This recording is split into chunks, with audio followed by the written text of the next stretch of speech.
So let's move forwards now to, well, page 66.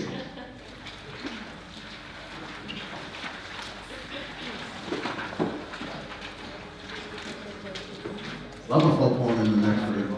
Love a foghorn in the next room. The foghorn expert, for sure. Would love to be. Alright.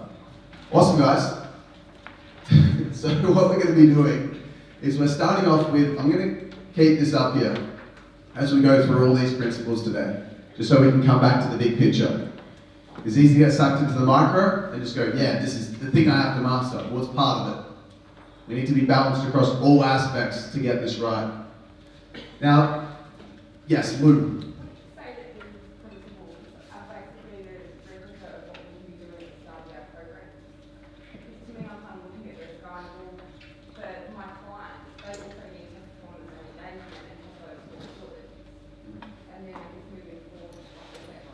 There'll be overlaps, but remember, culture's how you engage and perform all stakeholders in the business. Culture's feeds throughout everything that your company's connected to, which means your team members, which means your clients, which means your fans, but a lot of it will be directly linked to team. Yes, but yes, there'll definitely be overlap, there'll definitely be ideas you can get, definitely. And vice versa, if we're looking at how do we get our clients performing, and that's what we're talking about solely, accountability and how do you create awesome content, that would also feed into how do you train your team? How do you hold your team accountable? There's overlap, but don't necessarily think of it through that lens, because I'd rather you know this for team first before we start getting tricky with it. Cool? Great question though. Yes? We're focusing now on an internal culture. Yes. Yes, that's what we're focusing on, but that exact same focus, like with design, because design is all about vision, mission, and values. That is going to be visible across from every stakeholder in the business and connected to your business. However, management is going to be management of team, leadership is going to be leadership of team, decorate is going to be decorating the internal culture.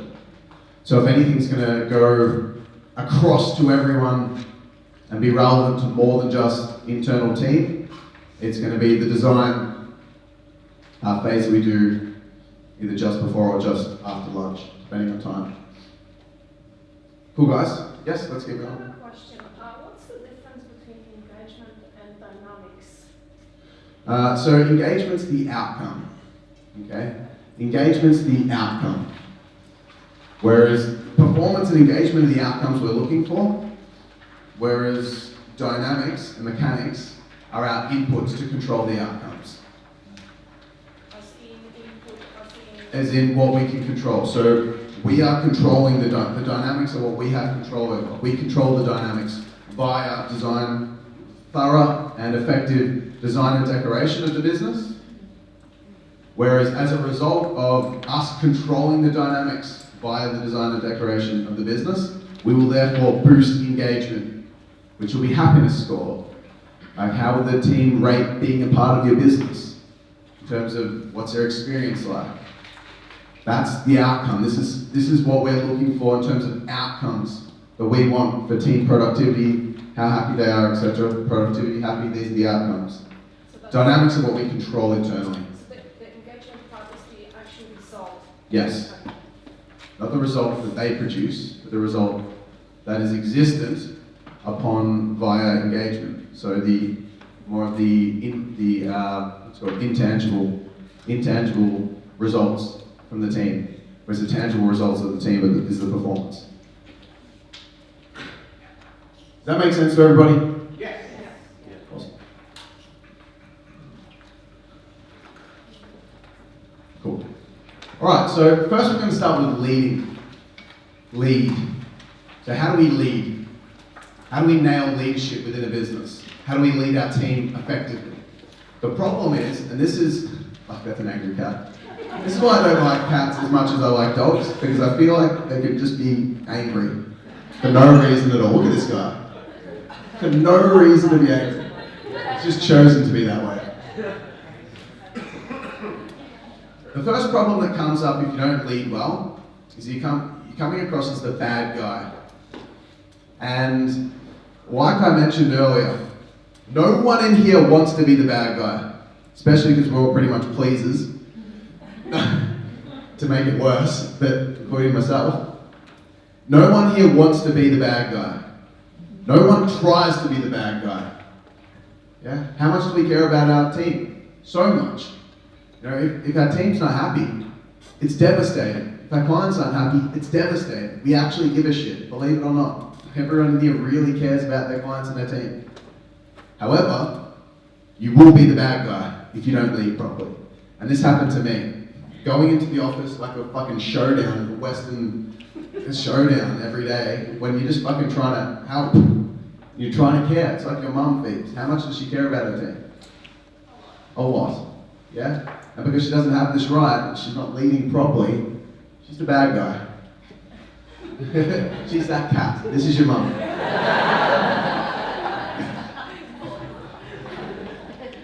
There's no respect. That's an employee. They don't respect you. That's not their fault. It's not their fault. Doesn't mean they're bad team members. It just means we haven't led properly. But still, it hurts. If you don't get respected for the effort that you're putting in to growing this thing, not just for you, but for them, it hurts. And at the end of the day, you'll have low performance, meaning that your business can't grow. All that matters in the long term is how well you can get your team to enjoy working in the business and perform in the business, because that's what you want. You want to grow the business, to change more lives, because that's what we do. And you want to fucking love every day. For me, the culture's not just important so the business can grow, but like I said last night when I did my speech at dinner, you'll realize over a period of time that you live for the people in your life. And if you're rocking up every day with angry cats, fucking abusive people pointing fingers at you, I mean, your quality of life's not very good. For me, going in and getting hugs from the team, kissing the dudes on the lips, all sorts of happens. I love that shit. And it makes my days filled with love and happiness and excitement and growth, and I love that.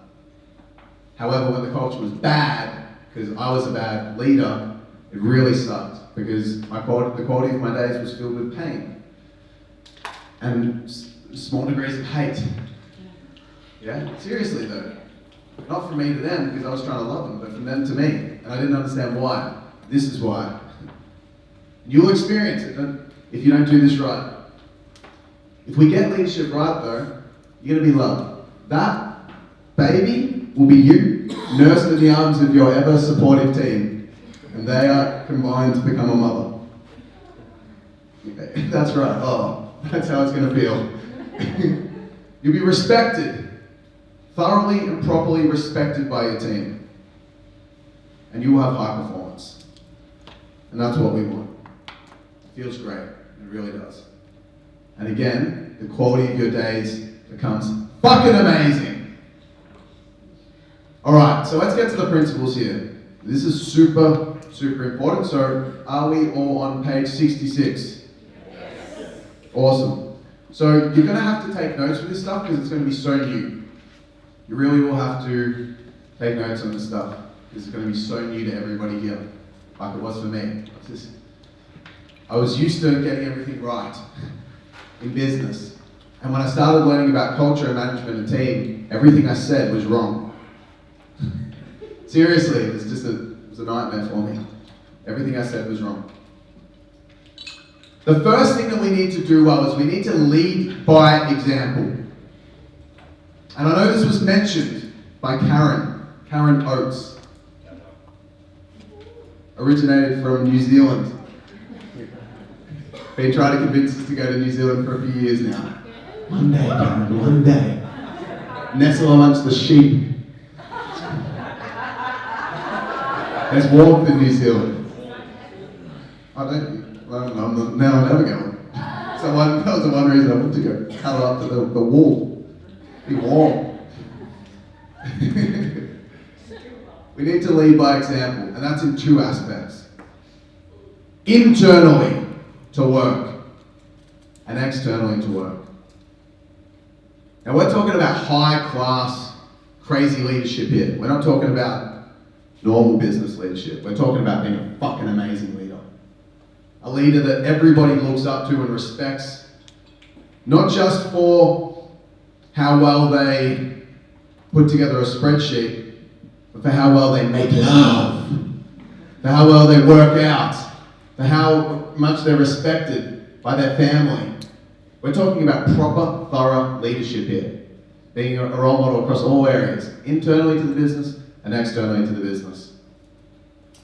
And we're going to do some cool activity around this once we've gone through these principles that I, personally, am excited to go through. It's a cool activity. So if you're not in touch with your health, your ability to suffice this principle is lacking. You're not going to, the mechanics of your business has a kink in it if your health's not up to scratch. If your relationship's sour, kink in your leadership. If you're not having fun and balance in your life, kink in your leadership. I'm trying to make that clear because it's probably less obvious than the fact that you need to be a leader internally in the business, meaning you have to do your job well if you expect your team members to do their job well, obviously. But not just internally to the business, externally to the business as well. You have to lead by example. And this is the definition of a coach anyway. You are a coach. Moving into CEO, moving into thought leader, moving into business owner. This is how we're going to think. We're a role model and a leader. And so this really, I know it is an issue, but it shouldn't be as much of an issue. Externally to the business to be a leader, it shouldn't be too much of an issue because that's what we should be as a coach anyway. And this should be exciting as well because for me, I would love to be a dating coach, a relationship coach, a career coach. I'd love to be a fitness coach. I'd love to be a health coach. I'd love to be a performance coach for business owners. I love all types of coaching. I love all types of coaching. And so for me, I've got coaches in all areas. And this is an opportunity for you guys to take on board that same principle. For me, I've got a dating and relationship coach, I've got a finance coach, I've got a health coach, I've got a fitness coach, I've got a mindset coach, I've got an accountability coach, I've got a business coach. I've got fucking coaches coming out of my ears. Because I need it. As much as I'd like to think I know everything, I don't. I definitely wouldn't like to think I know everything, since there's no growth. But I love the fact that people point out my blind spots. So I pay them for that. And for the accountability, because I'm still not accountable enough by myself. And I'm smart enough to know that I'm not driven enough by myself. And you could say, well, you should be driven. Well, guess what? I fucking need extra drive. Too bad. Sorry I don't just fucking levitate out of bed in the morning. As much as you might like to think that I do. I don't. You gotta lead by example. That is crucial. And again, if you haven't written down internally and externally to the business, write that down now.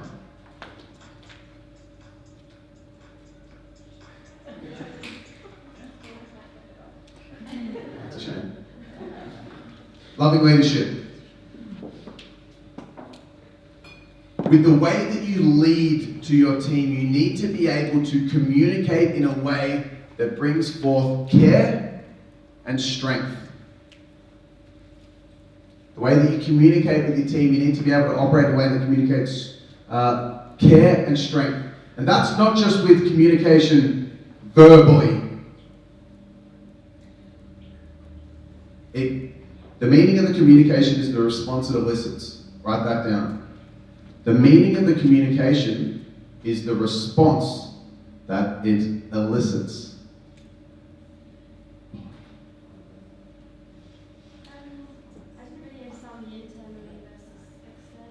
So being a leader internally to the business means being a role model internally, which means you've got good work ethic, it means you show up on time, it means you're punctual, it means you're a high performer, you're productive, you're consistent, you show courage in your role. It's all the internal aspects to your performance. External to the business means that when you go home, you're a great partner. It means your health's good. It means if you're single, you know, you're going out there and you're being courageous and you're meeting people. You're not just going, oh no, I can't do that area of my life because I can't fit it in. You're making time for every area. It means having fun. It means you're working on your finances, your investments, what you have. You don't need to get everything you want financially in your life, you don't even have to make much money. What's going on over here? What's going on over here? We're not talking, I'm talking. Loving leadership. And again, the meaning of the communication is the response that it elicits.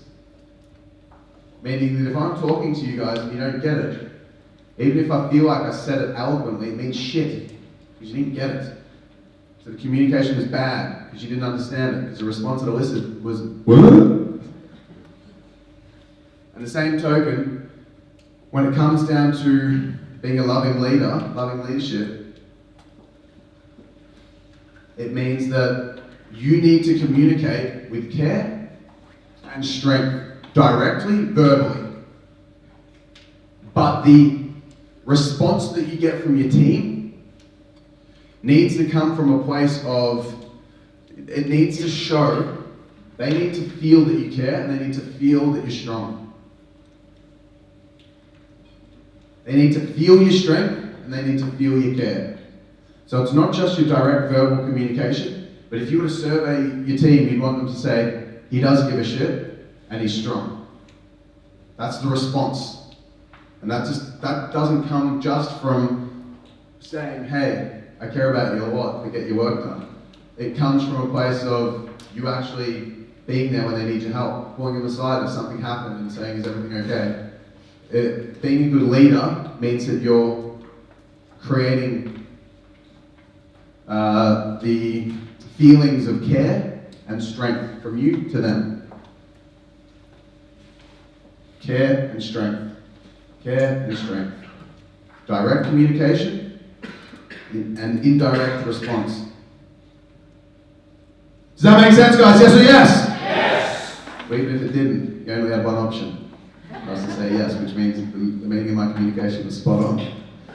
Too bad.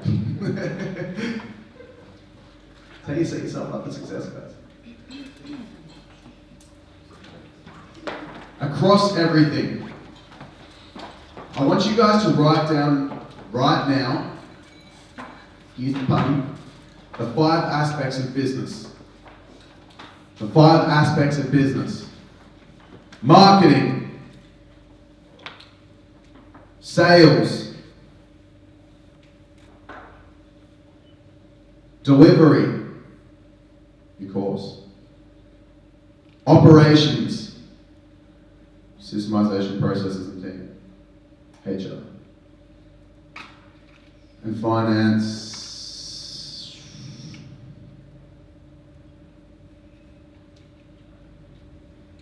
Your ability to be a phenomenal leader very much comes down to how well you is fully across all of these 5 aspects with their eyes closed.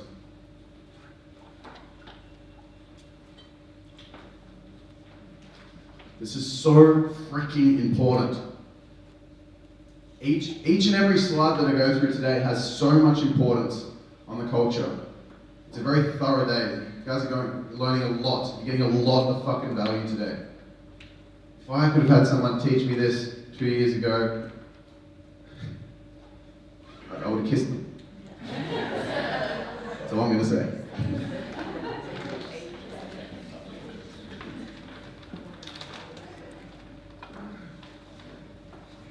Just kiss them. Your ability to be a phenomenal leader comes from your ability to be across everything. Have your finger on the pulse of each of those 5 streams within the business. Does anyone have any questions around that? Any questions? You sure, guys? This is fucking important. Yeah, man. Like, how do you get across everyone? Okay, so I think it sounds great, but then how do you manage all your sort of departments? Well, yeah, system for you. when we get to the activities, there's one strategy I'm going to put forth, and utilizing that strategy, over time you're going to get better at it. Okay? Because I think that's what a lot of business owners really fail at. So I spoke to one of my tech clients when I was consulting, and he said, I had 2 locations. If I was here, this other one's shit. If I was here, this one's shit. And I think that's what they just don't understand how to sort of be across everything. So I'm actually really interested in how you be across everything. That would come back down to their management skills and their HR skills and their operation skills. Yeah, but you're right. They just opened the second facility prematurely because they didn't even have their finger on the pulse of the first facility. Yeah. But interesting thought, thanks for sharing. And I will get to your answer when we do that activity. In terms of starting off a business, they seem to me that it's to be in kind of sequential order in terms of They are, yeah. Yeah, they are in sequence in terms of importance. As you start, obviously, marketing, you need to get good at because you need leads to be able to make sales. You need sales to be able to run your program. You need to run your program to be able to have really well, to be able to have operations, to build a team and systemize it. And you need to be able to do that to create finances. But I don't want you guys to negate any of the areas. However, starting out, anyone in this room that's new, you will be turning a blind eye to operations and finance. Almost entirely. You just want to keep it in the back of your mind, but you're not going to be doing too much on a weekly basis in terms of operations. Finance, you can just understand the basics. That's why we get you to do it on a basic level with your KPI clarity. Yeah? Dolly. This might sound dumb, but what does finances, what do you mean by that? Finance is your ability to understand what's coming in and out of the business and to see the health of the business. One tool you'll use for that is a profit and loss statement, which shows you your profit every month, every week at any time, but it's usually analysed monthly. And then your balance sheet. For coaching and coaches, your balance sheet is less important, just because we don't have a business, because your balance sheet contrasts your assets with your liabilities, and we don't necessarily have big expensive machinery or anything like that. Our assets are pretty much our cash in bank, really, and our liability would be mainly the money that we owe to the tax department. So we don't have to worry too much about that. But we do have to keep our finger on the tabs for profit and loss statement. Once we get a little bit bigger, you guys don't have to think about it now, but you do have to notice on a weekly basis what's coming into the business, what your profit is on a weekly basis. That's why we get you to do it with the KPIs every week. I'm not getting you to do that just because I want to make you guys spend time doing nothing. I'm doing that for a reason, so you build up the business acumen required to run a bigger business. Because I might analyze 150 numbers a week, and you guys have to analyze, a few, less than 10. So I'm starting you guys up with the basics that are actually really meaningful to understand that data every week. Very meaningful for you guys. It's just the important stuff. So you're trained to start to learn to be across everything. That's why you do the KPIs. And so we can be across where you're at as well. David. I think that was actually really eye-opening, just looking at the 5 areas. What I realised now is that as I went through the lead sales delivery and then actually hired people to do the delivery, I lost my finger on the pulse of that a lot. Yes. Where it's kind of like you were saying about 18 months ago when you Yes. I had that probably 12 months ago where the delivery went downhill, so I wasn't managing everything else. And so recently for the last 3 to 6 months we've got back to actually realise and the retention's way higher and it's a lot better. Yeah, noticing that as well. Yeah, you go to the next stage and you almost forget because you didn't have the systems in place. Yes. To the stage before yet. Yes. And so for me, you guys don't see it, but every week I'm looking at all of your numbers. We analyse it 3 times a week, exactly where the whole business is at, putting in place solutions every single week with you guys. And again, I'm not perfect at these 5 aspects. Like I said, it's a big stretch for me to be properly across each one. Because naturally, I'm great at my ability to deliver, my ability to market, and my ability to sell. Finance is a stretch for me, and operations is a stretch for me. However, if you rate me a 5 out of 100, 2 years ago, probably at like a 60 to 70 with operations and maybe a 50 with finance. Now, It's just put a lot of work to get to that point. It's not something you just get good at. It's something you get good at with experience and practice. Steve? And yeah, just to second what you're saying as well, the importance of keeping your finger on the pulse, especially with sales. Yes. Because people can then get, like as soon as we start to hire salespeople, they start performing really well. You kind of start to think, great, I don't have to focus on that anymore. And I worked for a guy that did that and had a really high performing sales team. Top 2 sales leaders left, took all the cultural knowledge with them. And the sales guys then, who just, the business owner tried to come back and tell us what to do, no respect. Yes. No respect, the whole sales team left. You know, $50 million company down to $5 million company overnight. And that, yeah, so the ability to keep your finger on the pulse is so damn important Yes. in every area. But I'm wondering to what sort of degree, like do you have to physically have a presence there so then everyone still respects you? Or do you just It changes as the business gets bigger. Do you think Bill Gates has got his finger on the pulse of the sales team for the bigger products of Microsoft? Fuck no. Yeah. As you get bigger, the finger becomes less of the pulse. It becomes more and more about managing data, and then it becomes more and more about other people managing the data and you managing them. So it changes as the business evolves in size. Because what happens is you do everything to start with. Then you get people to slowly do the delivery or the execution of marketing, sales, delivery, operations, and finance slowly. And then you bring in a manager for each of those areas. Yeah? So it's you and a manager in each area. Then it becomes that manager can't deal with the 30 people in that team anymore, so you need 3 managers. And then you get a senior executive that manages those 3 managers. So now that happens in every department. It's you managing senior executives who manage the managers, who manage the team. Does that make sense? So as you get bigger, what your finger is on the pulse of changes. Now a great CEO and leader looks and picks holes and finds issues and asks effective questions. And that goes for, and that depends on the party that they're. Guys, really try to listen into this. Really try to listen into this, because I know it's probably across, it's probably a lot for some of you guys. Try your best to listen into this, because it's going to provide so much value.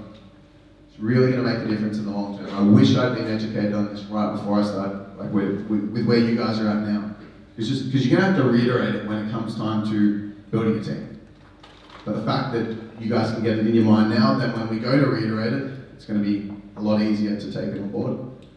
So you will be across and looking at the numbers, the data, the actuals of how everyone's going to the person that you're taking care of. So if you're managing direct executors, then you're looking at the numbers of exactly what they've done. If you're managing a manager, then you're looking at how the team's performing. But then you might dig in and say, okay, cool, the team's performing like this. How's this person going? What's going on with those numbers? So you have the ability to zoom to the next level if you want, but you generally have the oversight to the direct person that you're looking after. Does that make sense, guys? Yes. Does anyone have any clarification questions around that? Because these are great questions, and today's going to be a very discussion-based day. Yes, Dave. My issue with all this is like you start talking all these layers and tiers and all that sort of thing. Yes. I don't vision my business getting that big. Yeah. But what's that big? Because it's subjective. Sure.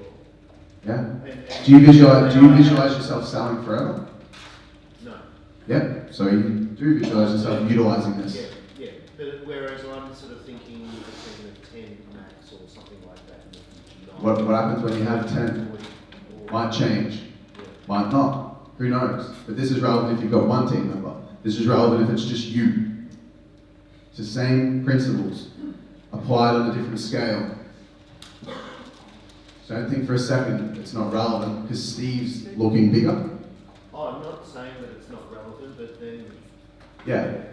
It still applies because finger on the pulse, you still have to have your finger on the pulse, whether you've got 10, 1, or 10,000, or 134,000 like Microsoft. You still have to have your finger on the pulse. They still apply. Yeah? So every single thing that we're going through is exactly relevant to you, no matter what the size you want to get to. It just evolves as you get bigger on the different levels of scale. But don't, if it's at a stage that's bigger than what you're thinking, do 2 things. Either be open to raising your standards, or figure out how that can apply to what your goals are. Steve? Do you think it's important to like empower everyone in the organisation knowing and keeping their finger on the pulse as well, so they understand the metrics of these 5 areas?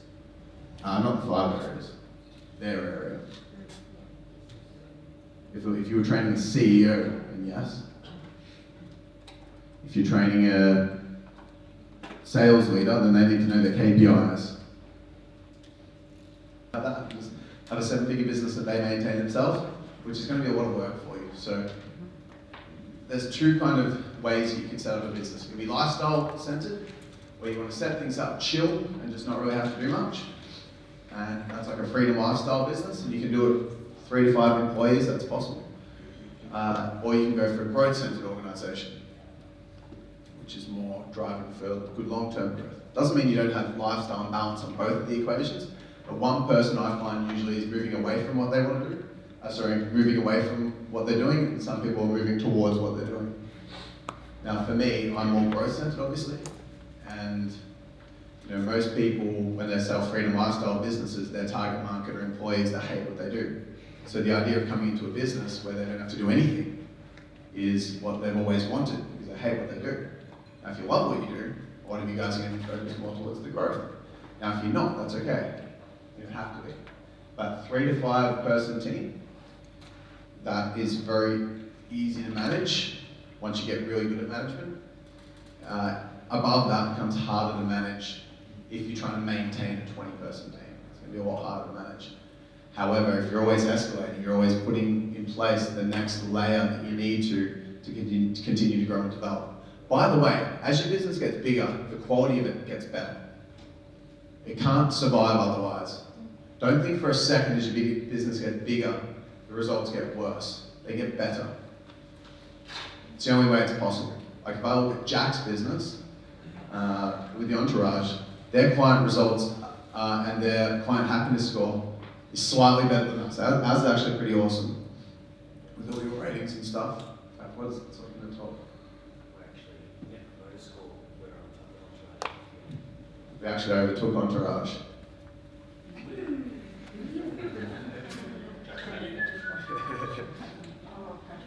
With client happiness, which is fucking sick. That's measured by a rating called the Net Promoter Score, which is a globally recognized client satisfaction score. As it is, because they're having to do some serious work.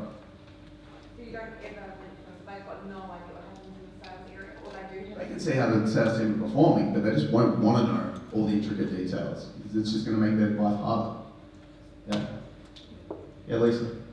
See such difficulty of what I see is that you, as the leader, we are nurturing people from somewhere to become, to be good performers, to perform well, and we also give them something to make them feel that they're causative, like they're important, like they're a leader or they're, and so we nurture that, and then their ego gets in the way, and they say, oh, I can go somewhere else and get more money. That's what you are thinking. It's not what they're thinking. See, that's what I said. Entrepreneurs think everyone thinks like they do. No, they're not thinking that, because you're fucking amazing. I know that these guys wouldn't want to work anywhere else because we're fucking awesome. They went anywhere else, they get a rude awakening. Seriously. Seriously. Imagine if they just went and worked, seriously. Yeah, but I know like people who are attracted up until now. How do you mean? Well, up until now, people that I've worked, that have worked for me, Yeah. have been a drain on my energy because they. What did I say earlier? This goes for everyone. We need to look internally. They were a drain of your energy because you didn't lead and manage them properly. You didn't do this properly. That's right, that's important. That's important. So no, they're not thinking that. And you're not empowering them to feel like they're important. They are fucking important. These guys don't do their job properly, we're fucked. And that's awesome, because they do want to take that pressure on board because they're driven people. But it's true. They need to perform for the business. Matt needs to perform for the business. I need to perform for the business. Everyone's role is crucial. I don't want to make them feel like it's crucial. It is. It actually is. If they don't perform, you're fucked. Seriously, it's so important. It's not me dressing it, it's just, they are. I was talking about the idea of like being it's sort of like being a cog in a wheel or like, Yeah. whether. You're a cog in the wheel. They're a cog in the wheel. And you've got a machine. And that machine's... someone is the leader and Yeah. whether who becomes the entrepreneur or I don't know who does it. Lisa, you're right. Yes. Everyone's in the process. Everyone's important. Actually. You don't have to make anyone feel a certain way. Oh, I need to make this person feel important. This makes them feel important. Not you telling them they're important. It's what you do that speaks loudly. Now, what you do is going to be based on how well you lead, manage, design, and decorate your business. The mechanics and the dynamics. Cool? That's how we show them. Really important. Cool. So we're going to be across everything. Be clear on that. These are dense principles. FRAPs. Yeah, anyone that's a part of the business. Our VAs still have job descriptions, they still have KPIs, they still get met with. Definitely. Still human beings. There have been times though where I forgot, like they just do their job so well, you just like, everything happens and you kind of forget about it a little bit. Being guilty of that because you're trying to focus on what's going wrong and they're just doing everything so well. VAs are amazing. They really work hard. Okay, relentless recruitment. This is important. Fucking important. One of the biggest reasons that people manage, lead, this is fucking important, guys. And the biggest reason that leaders, coaches, entrepreneurs struggle to manage properly is because they're scared of losing anybody. It's like the devil. It's like, no, we can't lose anybody. Like, what if someone leaves? Who cares if someone leaves? Nothing happens. You need to be operating from a place where you don't budge on your standards no matter what. And the easiest way to do that is to always be thorough, patient, and diligent with your recruitment process. Always be on the lookout for talent. Always be bringing new people in. So if someone's not doing their job and they've gone through the proper process where you've given them every chance and you've tried, you're gone. Not because you're a bad person. Whenever I fire someone, I do a session with them, helping them get clarity in the next direction. Like, I'm a fucking amazing leader. I don't want to get rid of anybody, but you have to get rid of people.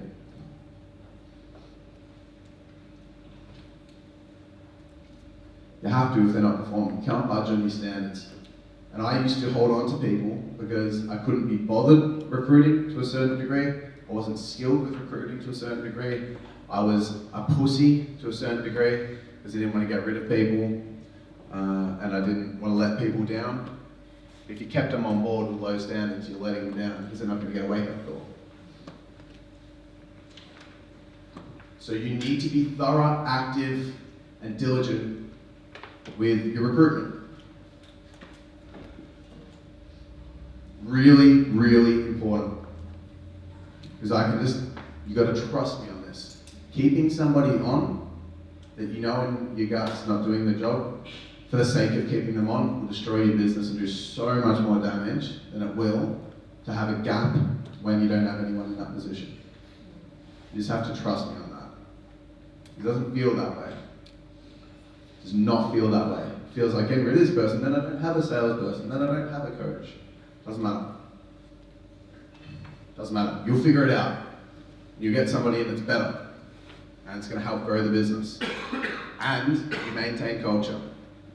Because if somebody's cancerous, and this is what led to the beginning of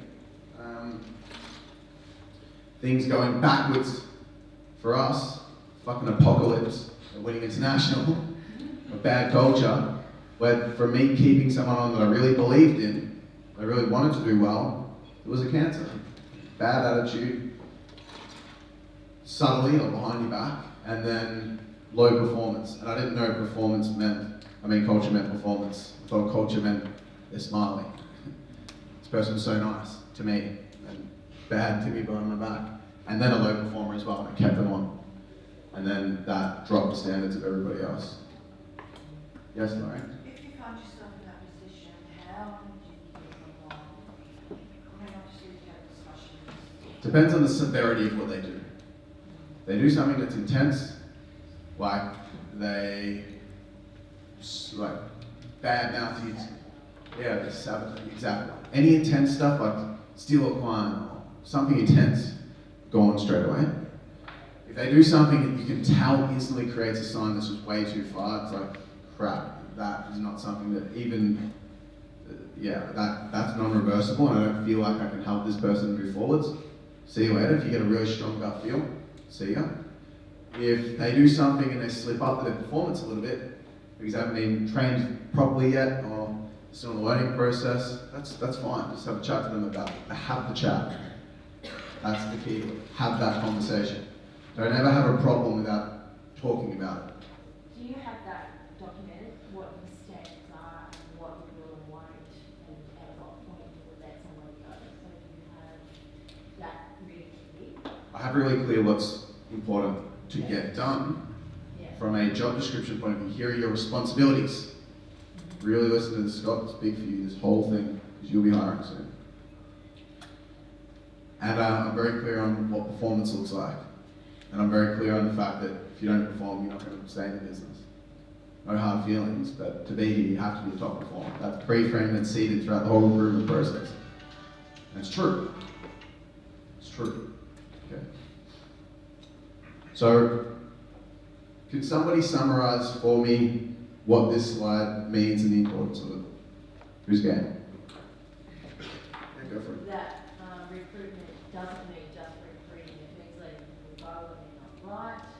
Yes. And being relentless about that and adhering to the standards of job description and what's the right responsibility. Yeah. What else does this mean that you need to be able to do? Always. Let people go. Yep. That's more of what you've emphasised. Yes, you're 100% right. And there's something else, Phoebes? Good, right, people, yeah. Communicate with them. Yeah. What else, Kaz? Always bringing in and Yep. looking for Yes. top people. That's the main thing. That's the main thing. Always looking for new people. Doesn't mean you have to hire them. You're always on the lookout. You'll notice I've always got a sales leader ad up on my Facebook page looking for sales leaders, and if I go on my other inbox right now on my profile, I'll have at least 10 people who have applied for a sales leader role over the last couple of days. Like, people always are interested because I'm always paying for them. I'd be paying like $50 a day or something. So always get applicants. So I always want to be looking for really good talent. And I always want to have my recruitment cycle filled. Because our goals in the business are based off, let's say for example we've got 4 people, let's say for example we've got 2 people, and our goal is to be getting to 8 sales per week, and that's how we hit our targets. Yeah? And you train them up, and they're now doing 3 and 3, so that's 6 per week sales the business is making. So you're too shy of it. Okay, too shy of it. I'm getting close to where I need my business to be, with 8 sales per week. And then both of them quit. You're at 6, now you're at 0. Now what? What are you going to do about your goal of getting to 8? And you're now at 0. You might have spent 3 to 6 months building them to the point where they're at 6 now. Now what? Now you're fucked. So that's why you always have people in the pipeline. So instead of having, your goal was 8, so you might have 3 people there and you might have 2 people in the pipeline. So then if 2 of them quit, you've got 1 and you can bring the other 2 in instantly, and then you can jump in and do a few sales yourself and you're fine. Yeah, but relentless recruitment is so important for culture. I'm just quite curious, how would you touch on this in Switzerland? Yes. In terms of your sales team and what their KPIs, so I remember you saying that you were building your sales team up to 4 a week, I think it is. But I'm just wondering how long that's taking and whether it's meeting your expectations in terms of them, their KPIs, and how you manage that. And because it's, I'll go through that when we go to the management principles around how to manage them properly. Yes, but that is important. We did touch on it in Switzerland as well. Yeah, no, I just But we go through it again a little bit more thoroughly. and also just based on your experience Yeah. and I would probably say at the start, when you start, you won't have a phenomenal induction management training process. You just won't. So I'd say even wait 4 to 6 months to expect them to start performing. However, once it gets sharp, which might take 6 months to 2 years to sharpen that induction training and management process for sales leaders, then you should be able to get them to perform within 12 weeks. That's how I feel, based on my experience. Does this make sense for everybody? This is not just only sales either. No, it's everything. It's recruitment. You've got to have somebody lined up to replace. Yourself, Lisa. Yourself. Yourself.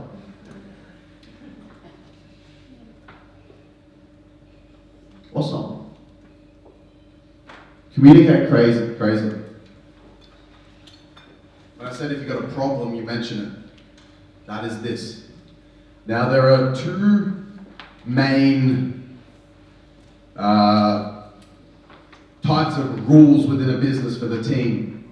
You're going to write these two aspects down. There are written rules and there are unwritten rules. There are written rules and there are unwritten rules. Now the written rules are the values. The written rules are the KPIs. The written rules is the job description.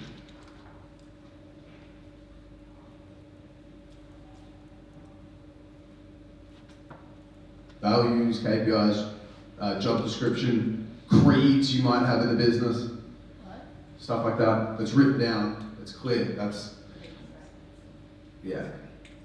The time that people get in their employee contract that they need to start and end work is a written rule. However, the unwritten rules are what the team members have believed the culture is. Meaning that the written rule might be, you come at 8, you leave at 4. The unwritten rule is, for most just the way it's showing up at the moment, you come at 7:30 and you leave at 7. It's an unwritten rule. It's what everyone does, which is phenomenal.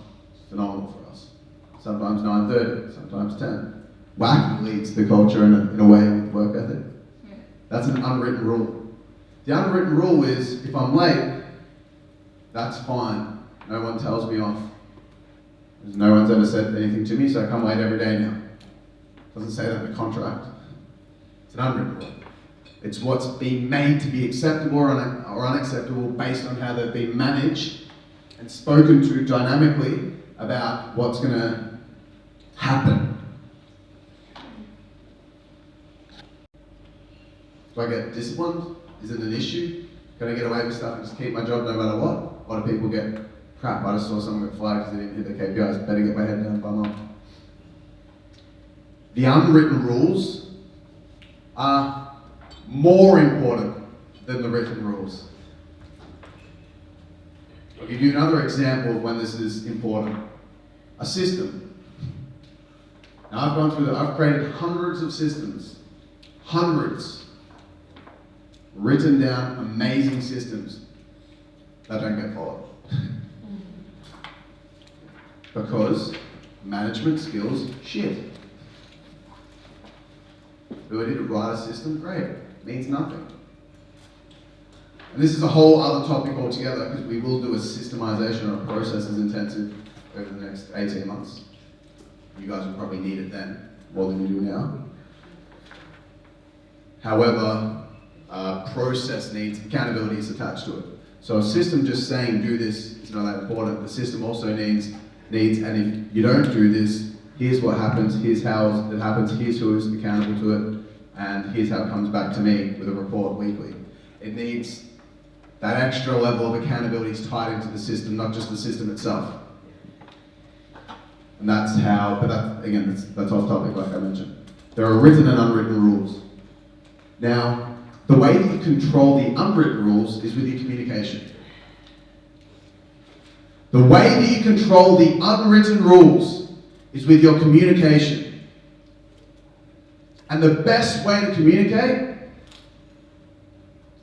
is a lot and in small chunks.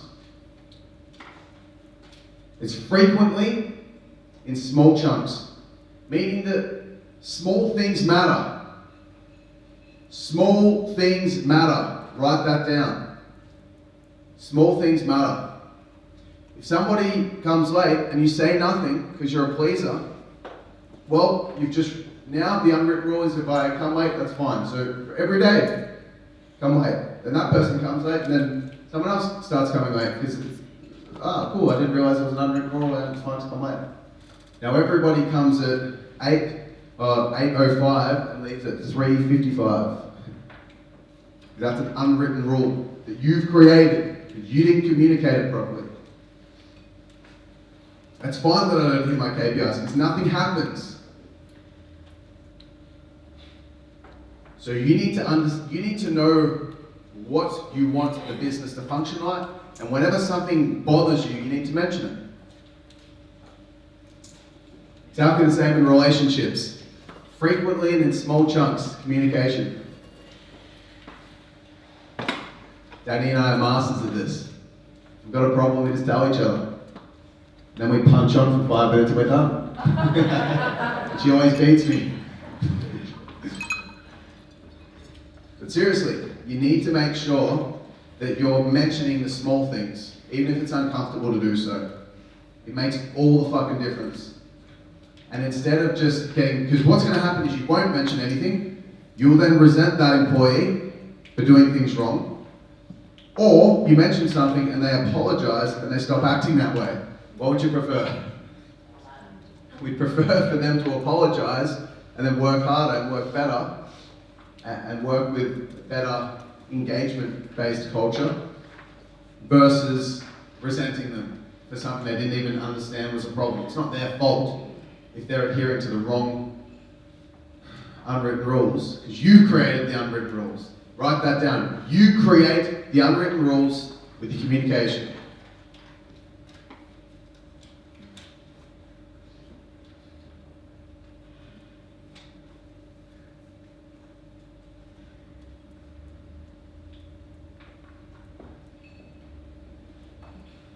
And team members are like children, not in the sense that they're, in the sense that they will watch what you do and they'll do the same thing as well. So you very much create the unwritten rules with your own behaviour as well.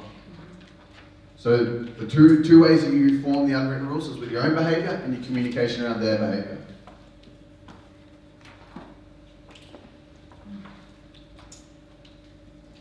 Can you just let us know that you're there, Matt? The little pop-up? Oh, there he is. Love it, Matt. Thanks.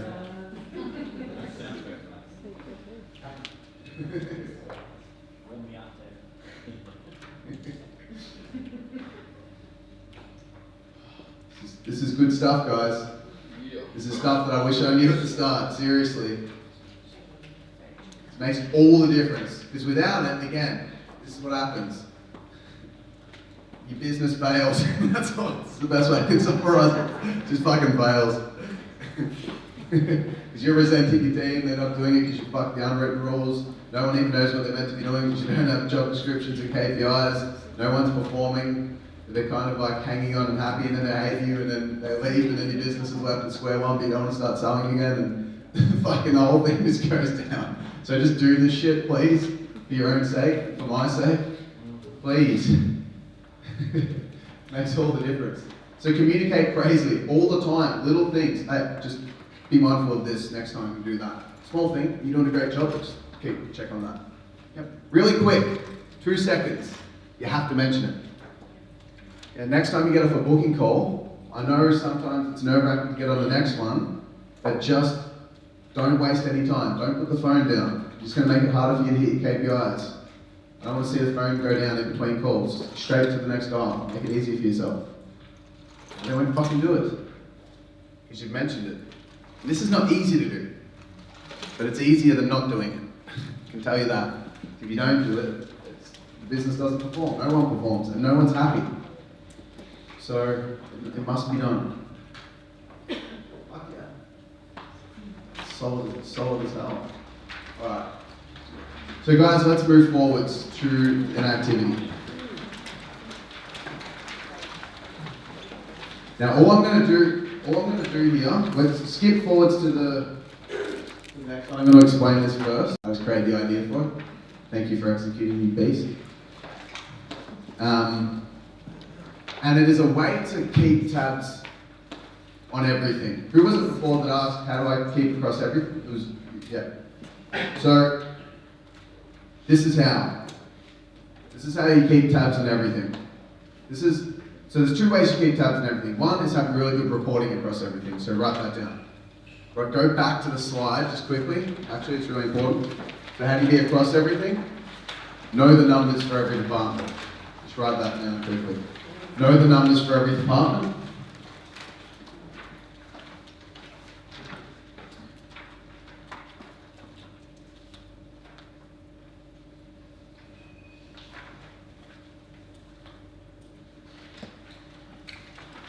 And then second, you go back to the sample org map. And the second thing is have an org map. So I've got these up in, Matt and I share an office, Winning HQ. Not because we don't have enough space, we just love each other.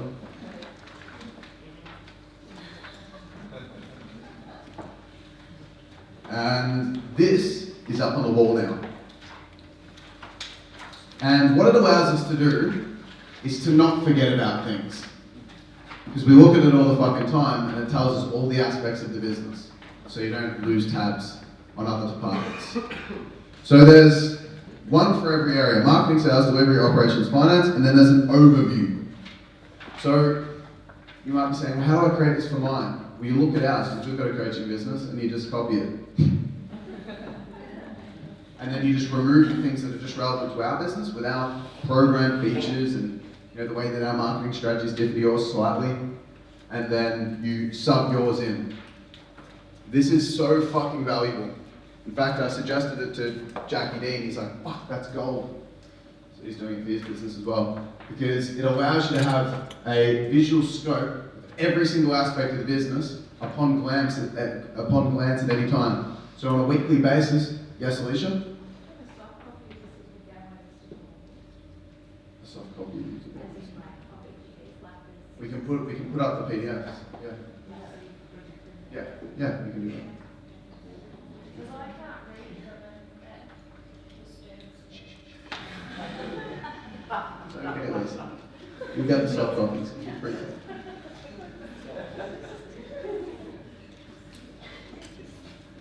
So in each area, you'll notice we have their little mind maps. You've got the main categories that connect to the department. So it says delivery, then it says program inclusions, community management, client management, termination retention, onboarding, etc. And then there's all the specifics within that.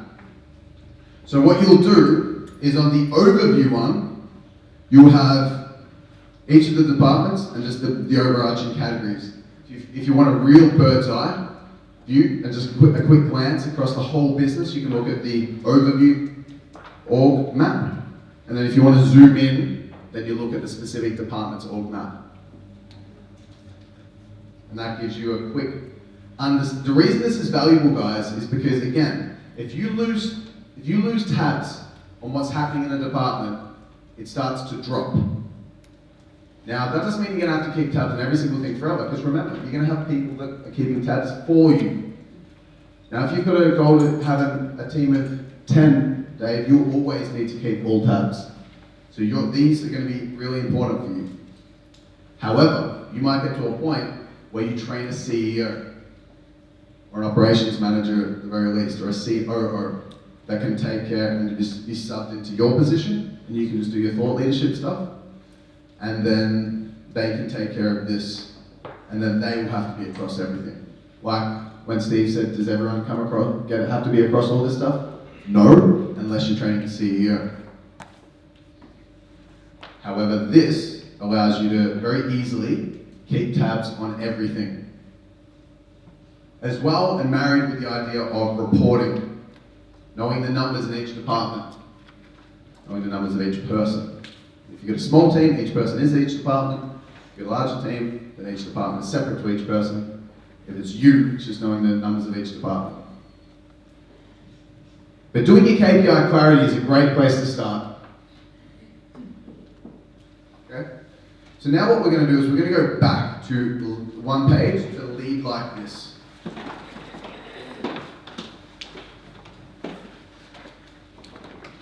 So there are two main areas. Like I said, there's internal to the business that you need to lead and be a role model, and there's external to the business. Internal to the business is the business. External is personal. So there's personal and business. You need to be a role model personally, and you need to be a role model in your business. Now there's 6 areas in each. Okay? In personal, there's health, social, relationship, fun, growth, and finance. And look, if you want to tweak this because you've got your own circle, wheel of life, and that's fine. It's not, as long as you get the rating for each area, that's all that matters personally.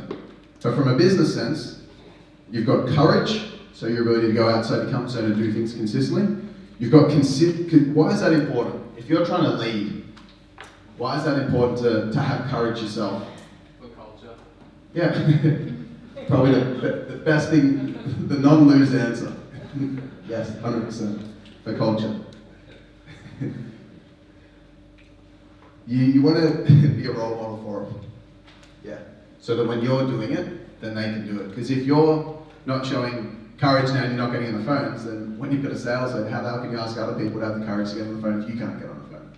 You can't, it's inauthentic. That's why you need to be able to tackle your own fears, so you can ask other people to do the same. You might be like, oh, well that sucks. Well, guess what, that's life. If you want to be if you want to be a coach, you have to be a role model.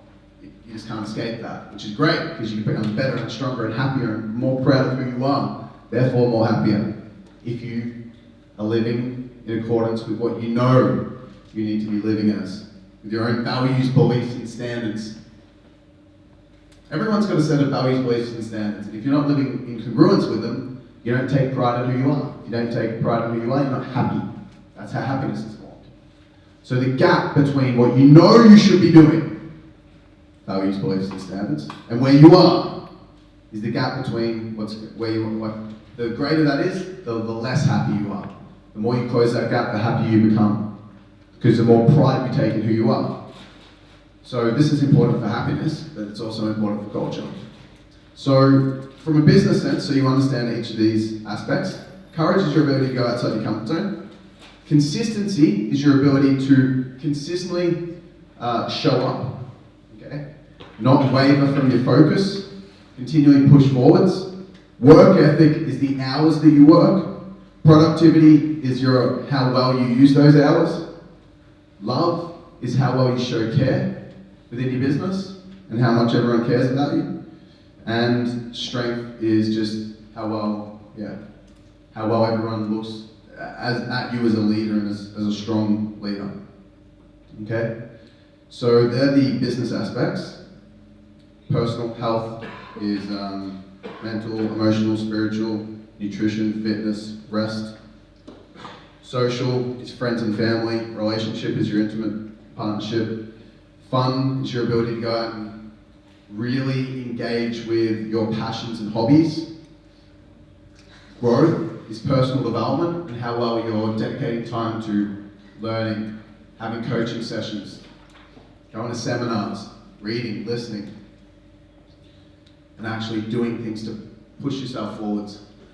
And that includes fear challenges, that includes social growth. And then finance is how well you're creating wealth. Okay?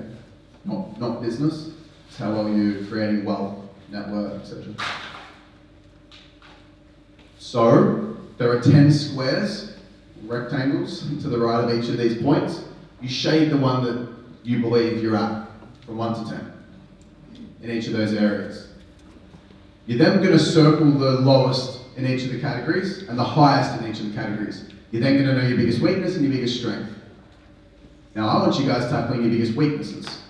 So what I'm going to get you guys to do is we're going to take a break right now, and you guys are going to do this on the break. Okay? This is actually a really fun activity to do. And keep in mind, it's not relevant to anybody else. Someone might be better than someone else at health. Someone might be physically healthier and rate themselves a 4, and someone might be unhealthy and rate themselves a 7. It's based on your own standards. So Tony Robbins might say his finances are an 8. His net worth $600 million. Yeah, your finances might be an 8 and your net worth's, 50 grand. Different standards. Don't worry about anyone else in the room or anyone else in the world. It's based on your own intuition for what your own standards are, okay? So guys, let's jump up. Let's give everybody and yourselves some love in the room on 3, 2, 1. And let's go enjoy a break. We will be coming back into the room at 11:15. So 11:15 we will be resuming the session. Great first session, guys. Awesome job being attentive. I know this is something that takes a lot of brain power to do, which means you're getting tired. And I'll get this up and get us more active in the next one. But this is so fucking important, guys. So important. Have a great break. See you at 11:15. Let's clear the room.